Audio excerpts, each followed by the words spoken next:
Hello guys, today we'll be covering a 2020 mystery thriller film called The Special. Jerry's distressed, thinking that maybe his wife Lisa is having an affair. He's drowning in alcohol and sharing his concern with Mike, who's his best friend and co-worker. Mike advises Jerry that the best revenge he can take on her is to do the exact same thing, cheat on her. Then he suggests that they visit the place where he frequently goes and promises to get Jerry the special. Jerry's reluctant to the whole idea of visiting some whorehouse and cheating on Lisa with some other girl. Nevertheless, he gives in to his friend's suggestion and decides to give it a try. But before heading to their destination, Mike makes sure Jerry wears a plastic bag on his head so that he won't be able to revisit that place on his own. Mike's certain that Jerry would be asking for more of what he's about to experience, but once is more than enough. He does not want Jerry to be addicted to the special. Jerry was expecting Mike to take him to a massage parlor or a whorehouse, but they stopped right outside a psychic parlor. This place is the facade for Madame Zora's whorehouse, where they not only have usual girls to choose from, but also a mysterious option known as the special. As they enter the house, three ladies in revealing outfits are waiting for the customers. Jerry immediately gets attracted to one of them. Her name is Sin, but she's not the special Mike has been talking about. Just then, Sin looks at Jerry and tells him that he has it in his eyes, not specifying what exactly. When an elder lady named Zora descends down the stairs, Jerry mistakes her for the special. He expresses his disappointment and does not want to sleep with this old lady. Despite not being the special, Zora is offended by Jerry's comment. She then charges him $60 and leads him into a room. Now Jerry finds himself alone inside this locked room. He thoroughly looks around the room but finds no girl, just a black wooden box with the instruction that says, "Stick it inside." At first, Jerry finds it hilarious that he's actually doing it, but he pulls out his monkey and stuffs it into the hole. While Mike is busy indulging with the other ladies, they hear a loud scream coming from upstairs. Jerry's finally gotten the taste of the special, and after an intense orgasm, he passes out. Later, Jerry has to be called to the car by Mike and Zora's staff named Ivan. Before leaving, Zora tells Mike not to bring Jerry to this place ever again because he is the one that it wants. Jerry's elevated to have tried the special, and clearly, one visit is not enough for him. As Mike drops him home, Jerry begs him to tell him the address to Zora's parlor, but Mike's lips are sealed tight. He promises to set Jerry up with Sin the next time and tells him not to dwell on the special. He then encourages Jerry to go and brag to his wife about the amazing sex he's just had with a box. Back home, a gloomy Lisa has been waiting for him. She reveals the big news of her pregnancy to him, but instead of being happy, Jerry questions her if the child is his. Lisa scoffs in disbelief, hearing his comment, but Jerry quickly kisses her to make up with her. That night, Lisa encounters Jerry moaning in his wet dream. The next morning, Jerry shares about his wet dream experience last night and tells Mike about how Lisa asked him if he had slept with some other woman. In addition, Lisa's also cleared this doubt about her affair. It turns out she'd not been cheating on him with another guy, and the text he's seen is from a salesman with whom she'd ordered a snowblower as his birthday gift. Now Jerry's feeling guilty for cheating on her, but he straight up puts the blame on Mike for suggesting revenge. Mike advises him to forget whatever's happened that night before, but the damage has been done, and it only took him one try to get hooked. Moreover, Jerry realizes that he technically was not cheating on his wife, as no woman was involved. He can't seem to move on from the special, and his friend is not going to tell him the address, so Jerry takes the matter into his own hands and starts searching for different psychic places in the city. Money works wonders when one is not willing to talk. He spends a little bit of money, and now he's in front of Zora's place. Once inside, Jerry asks for the special, but Zora tries to send him away, saying Sin is not available. However, when he mentions paying double the rate, he's taken to the familiar room upstairs. After satisfying his sexual urge with the special, he now becomes curious about what lies inside that wooden box. With the help of his phone's flashlight, he tries to peek inside the hole, but he can't see anything. He pulls the lock at the back of the box to see if he can break it, but it just won't open. The box is not heavy at all, as he could easily pick it up. Just then, someone's banging at the door.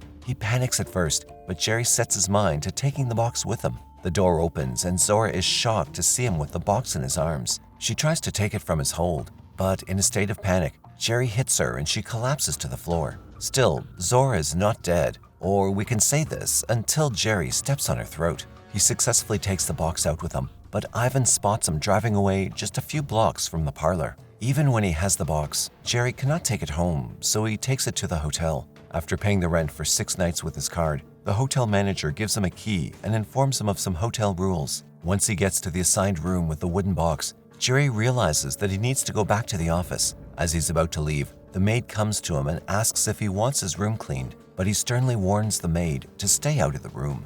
Meanwhile, the officer has come to inspect the crime scene at Madame Zora's parlor. The officer asks Ivan questions about Zora's real name, her business, and his work. Ivan answers all his questions, but the officer does not seem to be satisfied with his answers. He makes a remark about a peculiar smell in the room. When asked what he smells in the room, the officer responds with a smell of tea, cigarettes, and pheromones from females' private parts. Ivan once again reminds him that the incident took place while he was away, and he does not have any idea who could have killed her. Jerry barely makes it to the office, and Mike comes to check on him. He invites Jerry to the bar after work, but Jerry lies to him, saying he has plans with Lisa that night. But of course, he's going back to the rental room at night. When he hears about Zora's death on TV and the police have no leads in the case, he breathes a sigh of relief. Now that the box is all for himself, he explores it a bit more and sticks his hand inside the hole. He pulls out the hand covered with mucus from the hole and rubs it in his penis. And once again, he's hit with a mind-boggling orgasm. And after figuring out the secret of the special, he takes a bottle of that mucus back home. As soon as he returns back home, he avoids Lisa, who's agitated with him for coming home late, but he tells her that he's not feeling well and goes to his room and quickly starts masturbating using the mucus. Jerry had not expected Lisa to be back soon, but here she is, walking into the room as he's putting on a great show for her to see. The two eventually end up sleeping together, but while they're at it, Lisa feels something off about Jerry. The next day, with the pretense of having a heavy workload, Jerry leaves the house early in the morning. But we all can guess where he's headed to. On the other hand, Lisa feels like Jerry has treated her like a one-night stand last night, and she can't get it off her mind. She then calls Mike to ask if he knows what's going on with Jerry lately. Furthermore, Lisa tells him to let her know if he finds or sees anything suspicious about Jerry. Just as he ends the call with Lisa, Jerry comes to the office after finishing a round with the special and walks into Mike's cabin. But Jerry's not happy with him talking to his wife behind his back.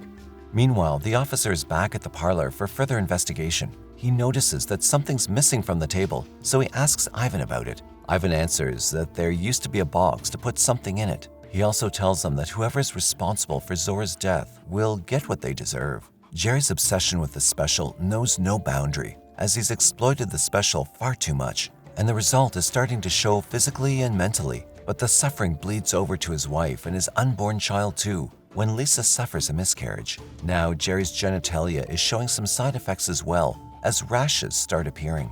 He informs Trudy from his workplace that he can't make it back to the office since he's in the hospital for a checkup. The doctor prescribes him some ointment and advises him not to overdo himself. At home, Lisa breaks the news of her miscarriage to him, but there's not an ounce of grief in her words. Gradually, the rashes start spreading to his stomach, but Jerry still cannot control himself from using the special. But today, the special does not respond to his urge. He feels like something's wrong with the box, so he sticks his hand inside the hole. It turns out there's no sticky slime left in it. Jerry's now desperate to open the box, so he immediately comes back after buying a bolt cutter and breaks the lock. Right after he opens the box, a pungent smell hits his nose, but he's happy to directly get pleasure from the content. Back home, Lisa notices an unusual transaction in Jerry's credit card statement. At the same time, she gets a call from Trudy to check on Jerry. When she finds out that Jerry's not at work, she immediately drives to the hotel mentioned in the credit card statement. When the maid sees Lisa wandering in the passageway with a sad face,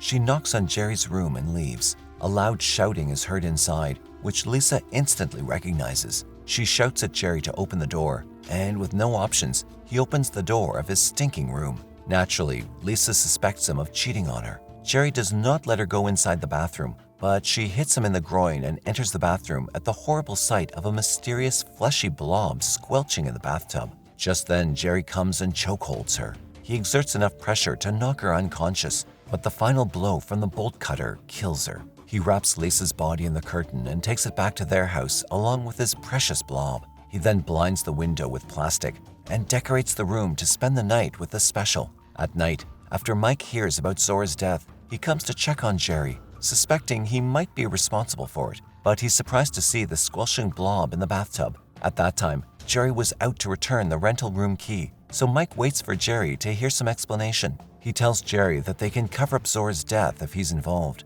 But when Jerry asks what to do about Lisa's body, Mike loses his cool and tries to dial the police. The man who did not spare his wife, will he spare his friend's life? I guess not. Jerry wraps Mike's head with a polythene bag and causes asphyxiation, leading him to die. The next morning, the rashes and blisters have spread to his chest and neck, but he's completely lost his mind. He kisses the darkening fleshy blob before exploiting it yet again. However, he's disturbed by a few people who have come to his birthday party. When he returns back to the room after chasing them away, he sees that the fleshy blob has shrunken and only the black slimy mass remains. As a last resort, Jerry goes to meet Ivan to seek his help. Ivan leads him to the upstairs room and tells him to relax. Before he exits the room, Jerry apologizes for his deeds and expresses his desire to work together as partners. Ivan assures them that he'll be reunited with his precious box and starts getting to work after locking Jerry inside. As Ivan starts making another wooden box in one hand, Jerry's condition starts worsening on the other side.